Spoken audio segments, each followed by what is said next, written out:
Hello everyone, स्वागत करता हूं आप सभी का आज के इस नए वीडियो में।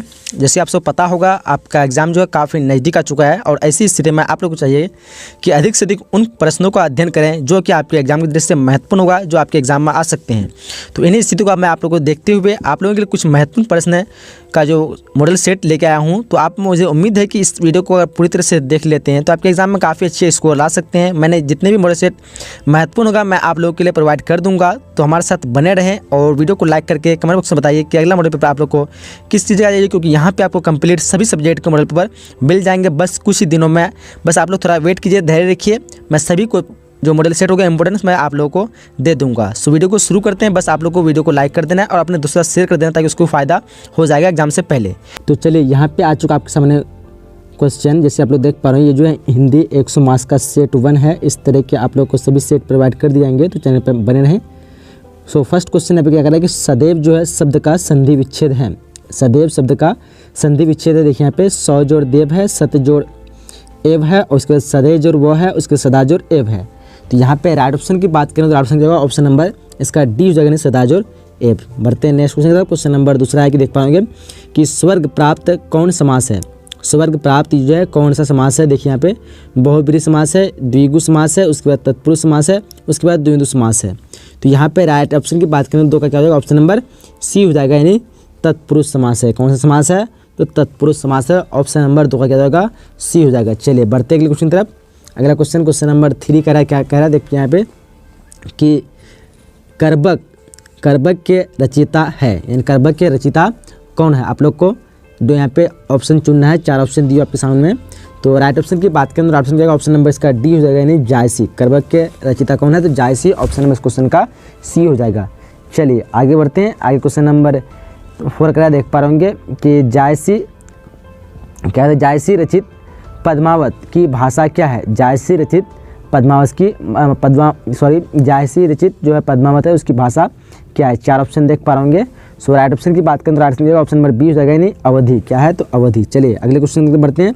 अगला क्वेश्चन नंबर 5 कह रहा है, देख पा रहे होंगे कि परमौसद शब्द का संधि विच्छेद है। परमौसद शब्द का संधि विच्छेद है। देखिए यहाँ पे ऑप्शन है आपके सामने में। तो राइट ऑप्शन की बात करें तो ऑप्शन क्या होगा, ऑप्शन नंबर इसका सी हो जाएगा, यानी परमजोर औषध। क्या हो जाएगा, परमजोर औषध। चलिए क्वेश्चन नंबर 6 कराया, धन शब्द का लिंग निर्णय करें। यानी धन क्या है, स्त्रीलिंग, पुल्लिंग, उभयलिंग या फिर इनमें से कोई नहीं। तो धन जो है वो पुल्लिंग है। क्या है, पुल्लिंग। ऑप्शन इस क्वेश्चन का बी हो जाएगा। चलिए आगे क्वेश्चन नंबर 7 कर देख पाएंगे कि अनचाह शब्द में उपसर्ग है, यानी अनचाह जो शब्द है इसमें उपसर्ग कौन सा है आप लोग को चुनना है। तो यहाँ पे उपसर्ग की बात करेंगे तो अनचाह में उपसर्ग क्या है, वो है अन, यानी ऑप्शन नंबर बी हो जाएगा, अन। चलिए क्वेश्चन नंबर 8 कह देख पाएंगे कि उद्गम शब्द का संधि विच्छेद है। उद्गम जो शब्द है इसका संधि विच्छेद क्या होगा, देखिए ऑप्शन को। तो राइट ऑप्शन की बात करें तो क्या होगा, ऑप्शन नंबर इसका बी हो जाएगा, यानी उत्जोर गम। क्या जाएगा, उत्जोर गम। चलिए अगला क्वेश्चन नंबर 9 करा देख पाएंगे, कहानियाँ का क्या अर्थ है। कहानियाँ का क्या अर्थ है, देखिए ऑप्शन यहाँ पे दिया हुआ है, बेटी है, उसके बाद सेविका है, दुल्हन है, गोद है। देखिए यहाँ पे 4 ऑप्शन दिया आपके सामने। तो क्वेश्चन नंबर 9 का राइट ऑप्शन की बात करें ऑप्शन नंबर डी हो जाएगा, यानी गोद। कहानियाँ का क्या अर्थ है, तो गोद। ऑप्शन नंबर इस क्वेश्चन का डी हो जाएगा। चलिए आगे क्वेश्चन नंबर 10 कर देख पाएंगे कि नाभादास किस काल के कवि थे। नाभादास जो है किस काल के कवि थे। 4 ऑप्शन दिख रहे होंगे आपको। तो क्वेश्चन नंबर 10 का राइट ऑप्शन की बात करें तो क्या हो जाएगा, राइट ऑप्शन नंबर इसका बी हो जाएगा, यानी भक्ति काल। क्या होगा, ऑप्शन नंबर बी, भक्ति काल। चलिए आगे क्वेश्चन नंबर 11 का देख पाएंगे, सूरदास के गुरु का क्या नाम है। सूरदास के गुरु का क्या नाम है, देखिए यहाँ पे ऑप्शन 4 दिए हुए हैं। तो 11 का राइट ऑप्शन क्या होगा, ऑप्शन नंबर सी हो जाएगा, यानी वल्लभाचार्य। क्या हो जाएगा, वल्लभाचार्य। आगे क्वेश्चन नंबर 12 का देख पाएंगे, शिवा बावनी में किसकी कविता का वर्णन है। शिवा बावनी में किसकी कविता का वर्णन है, देखिए ऑप्शन आपके सामने 4 दिए हुए हैं। तो 12 का राइट ऑप्शन की बात करेंगे ऑप्शन नंबर इसका सी हो जाएगा। क्या हो जाएगा, सी, यानी शिवाजी की। क्या हो जाएगा, ऑप्शन नंबर सी। चलिए क्वेश्चन नंबर 13 देख पा रहे कि बाल कृष्ण भट्ट का निधन जो कब हुआ था। बाल कृष्ण भट्ट का निधन कब हुआ था। ऑप्शन देख रहे होंगे आप लोग, 4 ऑप्शन दिए हुए हैं। सो क्वेश्चन नंबर 13 का राइट ऑप्शन क्या होगा, ऑप्शन नंबर ए हो जाएगा, यानी 20/7/1914। 20/7/1914 को इसका निधन हुआ था। चलिए क्वेश्चन नंबर 14 देख पा रहे हैं कि ओ सदा नीरा शीर्षक निबंध जो है किस पुस्तक से लिया गया है, यानी ये जो है कौन से पुस्तक से लिया गया है। क्वेश्चन नंबर 14 देखिए ऑप्शन। तो 14 का राइट ऑप्शन होगा ऑप्शन नंबर बी, यानी बोलते क्षण। क्या होगा, बोलते क्षण। चलिए क्वेश्चन नंबर 15 का देख पाएंगे, कहने सॉरी 15 में क्या है, मोहन राकेश रचित नाटक है। मोहन राकेश रचित जो नाटक कौन सा है यहाँ पे देखिए ऑप्शन। तो राइट आंसर का ऑप्शन नंबर ए यानी आषाढ़ का एक दिन। क्या होगा, आषाढ़ का एक दिन। चलिए अगले क्वेश्चन की तरफ बढ़ते हैं। उसका जो अगला जो क्वेश्चन देख पा रहा हूँ क्वेश्चन नंबर 16 का है, देख पा रहा हूँ कि परगीत और समाज शीर्षक निबंध के निबंध के निबंधकार है यानी कौन है। तो क्वेश्चन नंबर 16 का राइट ऑप्शन नंबर डी हो जाएगा। क्या जाएगा, ऑप्शन नंबर डी यानी नामवर सिंह। चलिए क्वेश्चन नंबर 17 का देख पाएंगे, ओम प्रकाश वाल्मीकि की रचना है। ओम प्रकाश वाल्मीकि की रचना कौन सा है, देखिए यहाँ पे दिया हुआ है शिक्षा, जूठन, उसके बाद तिरिच और क्या है रोज। 17 का राइट ऑप्शन क्या होगा, आप लोग को चुनना है। तो राइट ऑप्शन की बात करें ऑप्शन नंबर बी हो जाएगा यानी जूठन। चलिए क्वेश्चन नंबर 18 का देख पा रहे 18 का कि लेखक मलयज का मूल नाम क्या था। लेखक मलयज का मूल नाम क्या था, शरत जी श्रीवास्तव, उसके बाद गगन जी श्रीवास्तव, भरत जी श्रीवास्तव और जगन जी श्रीवास्तव। तो क्वेश्चन नंबर 18 का राइट ऑप्शन की बात करें क्या होगा, ऑप्शन नंबर सी हो जाएगा यानी भरत जी श्रीवास्तव। चलिए आगे बढ़ते हैं। क्वेश्चन नंबर 19 का तिरछी कहानी जो है ये क्या है, तिरछी कहानी है। देखिए यहाँ पे 4 ऑप्शन दिए हुए आपके सामने। तो 19 का राइट ऑप्शन क्या होगा, ऑप्शन नंबर इसका डी हो जाएगा यानी जादू, क्या है जादुई यथार्थ। चलिए आगे बढ़ते हैं। क्वेश्चन नंबर 20 का है कि जयप्रकाश नारायण के गांव का क्या नाम था। जयप्रकाश नारायण के गांव के क्या नाम था। देखिए यहाँ पे दिया हुआ सिताब दिया रहा है, उसके बाद सिमरिया है, उसके बाद शाहजहानपुर है और क्या कहते हैं काशी नगर है। तो 20 का राइट ऑप्शन हो जाएगा ऑप्शन नंबर इसका ए हो जाएगा यानी सिताब दिया रहा है। चलिए आगे क्वेश्चन नंबर 21 का देख पाएंगे, रघुवीर सहाय का जन्म जो है कब हुआ था। रघुवीर सहाय का जन्म कब हुआ था, ध्यान से क्वेश्चन को देखिए, ऑप्शन आपके सामने 4 दिए हुए। तो राइट ऑप्शन हो जाएगा 21 का ऑप्शन नंबर ए हो जाएगा यानी 9 दिसंबर 1929 में। कब हुआ था, तो 9 दिसंबर 1929। चलिए क्वेश्चन नंबर 22 का कि भक्तमाल क्या है। भक्तमाल क्या है, देखिए यहाँ पे 4 ऑप्शन है। माला है भक्ति चरित्रों की माला, या फिर क्रांतिकारी, या फिर देशभक्त। तो 22 का क्या हो जाएगा, ऑप्शन नंबर बी हो जाएगा यानी भक्ति चरित्रों की माला। चलिए क्वेश्चन नंबर 23 का है कि नाभादास का अस्थायी निवास कहाँ था। नाभादास का अस्थायी निवास कहाँ था, देखिए ऑप्शन यहाँ पे। तो क्वेश्चन नंबर 23 का राइट ऑप्शन हो जाएगा ऑप्शन नंबर सी हो जाएगा यानी वृंदावन। कहाँ था, तो वृंदावन। चलिए आगे बढ़ते हैं। क्वेश्चन नंबर 24 का है कि तुलसीदास का जन्म स्थान जो है कहाँ था। तुलसीदास का जन्म स्थान कहाँ था। 24 का क्या हो जाएगा, ऑप्शन नंबर ए हो जाएगा। क्या हो जाएगा, ऑप्शन नंबर ए में क्या है राजपुर। क्या है, राजपुर बांदा। चलिए ऑप्शन नंबर इस क्वेश्चन का ए हो जाएगा। चलिए क्वेश्चन नंबर 25 का देख पाएंगे, भगत सिंह के पिता कितनी बार जेल गए। भगत सिंह के पिता जो है कितनी बार जेल गए। चलिए क्वेश्चन को देखिए ध्यान से, और यहाँ पे ऑप्शन दिया आपके सामने 25 का ऑप्शन नंबर सी जगह यानी अनेक बार। चलिए आगे बढ़ते हैं। क्वेश्चन नंबर 26 का है कि त्राही त्राही करना मुहावरे का अर्थ है। त्राही त्राही करना, इस मुहावरे का अर्थ क्या होता है, आप लोग को लिखना है। तो देखिए यहाँ पे राइट ऑप्शन की बात करेंगे तो 26 का ऑप्शन क्या होगा, ऑप्शन नंबर ए हो जाएगा यानी बहुत दुखी। क्या हो जाएगा 26 का ऑप्शन नंबर ए। चलिए आगे बढ़ते हैं। क्वेश्चन नंबर 27 की तरफ। 27 का है गाल बजाना मुहावरे का अर्थ है। ये तो आसान सा मुहावरे का तो आप लोग पता होगा, डींग हाँकना होता है। ऑप्शन नंबर इस क्वेश्चन का ए हो जाएगा। 27 का क्या होगा, ऑप्शन नंबर ए। चलिए आगे बढ़ते हैं। क्वेश्चन नंबर 28 का है खिल्ली उड़ाना का मुहावरे अर्थ है। खिल्ली उड़ाने का खिल्ली उड़ाना, इस मुहावरे का अर्थ क्या है, आपको भी ये पता होना चाहिए। 28 का क्या हो जाएगा, ऑप्शन नंबर ए हो जाएगा यानी व्यंग करना। क्या हो जाएगा, ऑप्शन नंबर ए 28 का व्यंग करना। चलिए आगे क्वेश्चन 29 करा, लकीर का फ़कीर होना यानी इस मुहावरे का अर्थ को बताना। लकीर का फ़कीर होना, इस मुहावरे का अर्थ क्या होता है। चलिए यहाँ पे 29 का राइट ऑप्शन की बात करेंगे तो क्या हो जाएगा, ऑप्शन नंबर ए हो जाएगा यानी परंपरावादी होना। क्या हो जाएगा, परंपरावादी होना। चलिए क्वेश्चन नंबर 30 करा है, देख पाएंगे कि अस्थावर का विलोम है। अस्थावर का विलोम क्या है, स्थिर, उसके बाद जंगम, उसके बाद सरल, इसके बाद बड़ा। तो अस्थावर का विलोम क्या हो जाएगा, 30 का राइट ऑप्शन की बात करेंगे तो बी हो जाएगा। क्या हो जाएगा, ऑप्शन नंबर बी यानी जंगम। चलिए क्वेश्चन नंबर 31 का देख पा रहे क्या करा है कि नर का विलोम है। नर जो है इसका विलोम क्या हो जाएगा, पुरुष, व्यक्ति, धनी और या फिर नारी। देखिए यहाँ पे राइट ऑप्शन की बात करेंगे 31 का, तो राइट ऑप्शन क्या होगा, ऑप्शन नंबर डी हो जाएगा। क्या हो जाएगा, ऑप्शन नंबर डी यानी नारी। चलिए क्वेश्चन नंबर 32 का देख पा रहे स्तुति का विलोम है। स्तुति जो है इसका विलोम क्या है, देखिए यहाँ पे ऑप्शन को ध्यान से।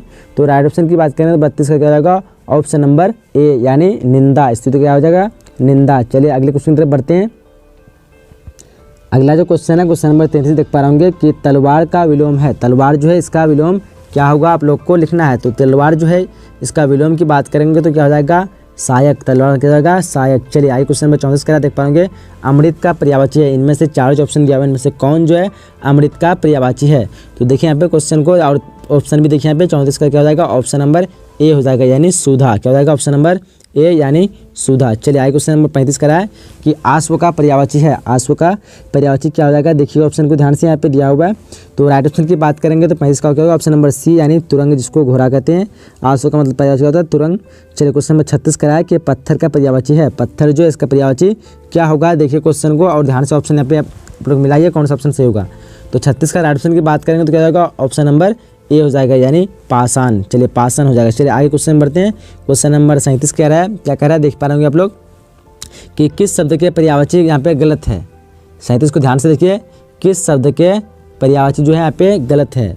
तो यहाँ पे राइट ऑप्शन की बात करेंगे तो राइट ऑप्शन क्या जाएगा, ऑप्शन नंबर 37 का डी हो जाएगा यानी सूर्य का दिवा वाम वास्कर, ये जो है पर्यायवाची गलत है। तो ऑप्शन नंबर इसका क्या हो जाएगा, 37 का डी हो जाएगा। चलिए आगे बढ़ते हैं।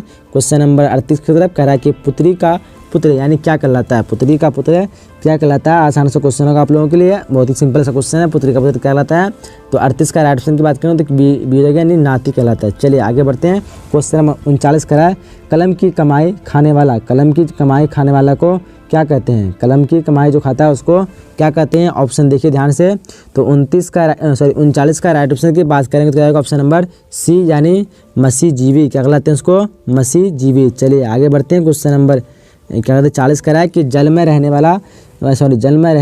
वाली सेना क्या कहलाती है। तो ये आसान सा क्वेश्चन है, क्या कहते हैं उसको, तो जल में जो भी सेना रहता है उसको कहते हैं नौसेना। ऑप्शन नंबर इस क्वेश्चन का डी हो जाएगा। चलिए आगे बढ़ते हैं। क्वेश्चन नंबर 41 करा है, पृथ्वी को धारण करने वाला यानी पृथ्वी को धारण करने वाला को क्या कहते हैं। तो देखिए ऑप्शन 4 ऑप्शन दिया हुआ है आपके सामने। तो राइट ऑप्शन की बात करें तो 41 का ऑप्शन नंबर ए हो जाएगा यानी महीधर, क्या होगा महीधर। चलिए आगे बढ़ते हैं। क्वेश्चन नंबर 42 की तरफ क्या करा देख पा रहे होंगे कि घनश्याम में कौन सा समास है। घनश्याम में कौन सा समास है, देखिए यहाँ पे 4 ऑप्शन दिया आपके सामने। तो 42 का राइट ऑप्शन की बात करें तो ऑप्शन नंबर ए हो जाएगा, क्या हो जाएगा ऑप्शन नंबर ए यानी कम्बधारी है, क्या हो जाएगा कम्बधारी। चलिए आगे बढ़ते हैं। क्वेश्चन नंबर 43 की तरफ और क्वेश्चन 43 की तरफ देख पाएंगे, चौराहा में कौन सा समास है। चौराहा जो है इसमें कौन सा समास है, तो 43 का क्या हो जाएगा, ऑप्शन नंबर क्या हो जाएगा बी हो जाएगा, क्या हो जाएगा ऑप्शन नंबर बी यानी द्विगु समास, क्या हो जाएगा ऑप्शन नंबर बी। चलिए क्वेश्चन नंबर 44 कह रहा देख पा रहे होंगे, क्या कह रहा है 44 की गगनचुंबी कौन सा समास है। गगनचुंबी जो है कौन सा समास है। तो 44 का राइट ऑप्शन की बात करेंगे तो क्या हो जाएगा, ऑप्शन नंबर ए हो जाएगा तत्पुरुष समास है, क्या हो जाएगा तत्पुरुष समास। चलिए आगे बढ़ते हैं। क्वेश्चन नंबर 45 करा, दिन का विशेषण क्या होगा। दिन जो है इसका विशेषण क्या होगा आप लोग को चुनना है। तो दिन जो है इसका विशेषण की बात करेंगे तो 45 का राइट ऑप्शन क्या होगा, ऑप्शन नंबर बी हो जाएगा, क्या होगा दैनिक। दिन का विशेषण क्या होगा दैनिक। चलिए क्वेश्चन नंबर 46 का देख पाएंगे, विशेषण किसे कहते हैं। ऑप्शन आप 4 दिए हुए, ध्यान से पढ़िए इस ऑप्शन को। तो ऑप्शन नंबर क्या जाएगा, ऑप्शन नंबर ए होगा संज्ञा या सर्वनाम की विशेषता बताने वाले को क्या कहते हैं, विशेषण कहते हैं। चलिए क्वेश्चन नंबर 47 का है देख पाएंगे, विशेषण के कितने भेद होते हैं। विशेषण के कितने भेद होते हैं, ऑप्शन देख पाएंगे 5, 4, 7 या फिर 8। तो 47 का राइट ऑप्शन क्या होगा, ऑप्शन नंबर बी जगह 4। विशेषण के कितने भेद होते हैं, 4 होते हैं। चलिए आगे बढ़ते हैं। क्वेश्चन नंबर 48 का देख पा होंगे, 48 में क्या कर रहा है कि सभा कौन सा लिंग है, यानी सभा जो है वो कौन लिंग है, स्त्रीलिंग पुल्लिंग या फिर उभयलिंग। 48 नंबर क्वेश्चन को ध्यान से देखिए और राइट ऑप्शन की बात करके क्या ऑप्शन नंबर इसका ए हो जाएगा, क्या होगा 48 का ऑप्शन नंबर ए यानी स्त्रीलिंग है। चलिए आगे बढ़ते हैं। आगे क्वेश्चन नंबर 49 का देख पा रहे होंगे। तो 49 क्वेश्चन में क्या कह रहा है कि आत्मा कौन लिंग है, स्त्रीलिंग पुल्लिंग या फिर उभयलिंग या फिर इनमें से कोई नहीं। तो आत्मा क्या है, तो आत्मा जो है स्त्रीलिंग, ऑप्शन नंबर इस क्वेश्चन का बी हो जाएगा। चलिए क्वेश्चन 50 का देख पाएंगे, भीड़ जो है वो कौन सा लिंग है। भीड़ जो है कौन लिंग है, पुल्लिंग उभयलिंग या फिर स्त्रीलिंग, इनमें से कोई नहीं। तो क्या हो जाएगा भीड़ जो है ये स्त्रीलिंग, ऑप्शन नंबर इस क्वेश्चन का सी हो जाएगा। चलिए आगे बढ़ते हैं। क्वेश्चन नंबर 51 करा है कि देह जो है कौन लिंग है। देह जो है ये कौन सा लिंग है, स्त्रीलिंग पुल्लिंग या फिर उभयलिंग। तो देखिए यहाँ पे ऑप्शन को, तो राइट ऑप्शन की बात करें तो क्या होगा, ऑप्शन नंबर इसका ए हो जाएगा यानी स्त्रीलिंग। चलिए आगे बढ़ते हैं अगले क्वेश्चन की तरफ। उसके बाद क्वेश्चन नंबर 52 देख पा रहे होंगे कि आयु कौन लिंग है। आयु जो है कौन लिंग है, पुल्लिंग स्त्रीलिंग या फिर उभयलिंग, या इनमें से कोई नहीं। तो ध्यान से देखिए क्वेश्चन को और उसका ऑप्शन भी देखिए यहाँ पे। तो 52 का राइट ऑप्शन क्या होगा, ऑप्शन नंबर बी हो जाएगा, ऑप्शन नंबर बी यानी स्त्रीलिंग। चलिए आगे बढ़ते हैं। आगे क्वेश्चन नंबर 53 कह रहा है कि वार्तालाप का संधि विच्छेद है। वार्तालाप होगा, वार्तालाप का संधि विच्छेद है। तो यहाँ पे 4 ऑप्शन देख पा रहे होंगे आप लोग। तो राइट ऑप्शन की बात करें तो राइट ऑप्शन क्या होगा 53 का ऑप्शन नंबर बी हो जाएगा यानी वार्ताजोर आलाप, क्या जाएगा वार्ताजोर आलाप। चलिए आगे बढ़ते हैं। क्वेश्चन नंबर 54 करा है कि नायक का संधि विच्छेद है। नायक जो है इसका संधि विच्छेद क्या हुआ, आप लोगों को सही ऑप्शन चुनना है। तो देखिए ध्यान से यहाँ पे क्वेश्चन को पढ़िए और ऑप्शन को देखिए यहाँ पे। तो राइट ऑप्शन की बात करें क्या हो जाएगा, ऑप्शन नंबर 54 का ए हो जाएगा, क्या हो जाएगा ऑप्शन नंबर ए यानी नेजर अक। चलिए आगे बढ़ते हैं। क्वेश्चन नंबर 55 कह रहा है, देख पा रहे होंगे अन्वेषण का संधि विच्छेद है। अन्वेषण जो है इसका संधि विच्छेद क्या होगा आप लोग को चुनना है।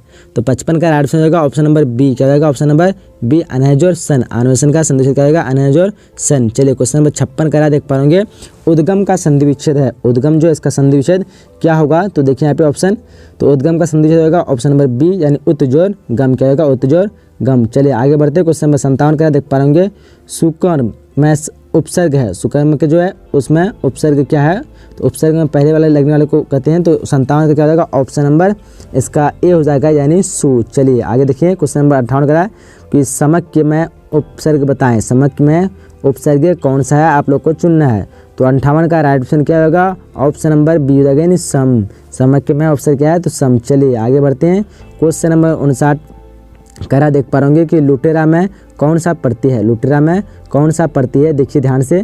तो लुटेरा में जो है वो कौन सा प्रत्यय है, ऑप्शन नंबर इस क्वेश्चन का सी हो जाएगा यानी एरा। क्या है लुटेरा में, तो एरा प्रत्यय, ऑप्शन नंबर इस क्वेश्चन का सी हो जाएगा। चलिए क्वेश्चन नंबर 60 करा है, देख पा रहे कि चचेरा में कौन सा प्रत्यय है। क्या करा कि चचेरा में कौन सा प्रत्यय है। तो यहाँ पे राइट ऑप्शन की बात करें तो क्या होगा ऑप्शन नंबर सी हो जाएगा यानी एरा। चचेरा में कौन सा प्रत्यय है, तो एरा, ऑप्शन नंबर क्वेश्चन का सी हो जाएगा। तो यहाँ पे हमने 60 क्वेश्चन को कंप्लीट कर चुका है। मुझे उम्मीद है कि ये वीडियो आपको पसंद आएगा। सबसे पहले एक छोटी सी रिक्वेस्ट है कि इस वीडियो को अपने दोस्तों के साथ ज़्यादा से ज़्यादा शेयर करें ताकि उसको फ़ायदा हो सके, ताकि मुझे वीडियो बनाना हो तो सब तक ये वीडियो पहुँच सके। ये मुझे छोटी सी आप लोग से रिक्वेस्ट है, तो आप लोग ये काम को मेरा पूरा कर दीजिए। और आपके स्क्रीन पर जो भी वीडियो है इस वीडियो को भी देख लीजिए। ये वीडियो भी काफ़ी आप लोग के लिए हेल्पफुल होगा। और आप चैनल में न्यू है तो सब्सक्राइब कर दीजिए। और वीडियो को अभी तक लाइक नहीं तो क्या देख रहे हैं आप लोग, वीडियो को लाइक कीजिए। और इससे लाइक करने से मुझे मोटिवेट मिलता है अलग अलग नए वीडियो बनाने का। चलते हैं तो वीडियो हम समाप्त करते हैं, मिलेंगे नई वीडियो में। जब तक के लिए जय हिंद, जय Bharat and thanks for watching.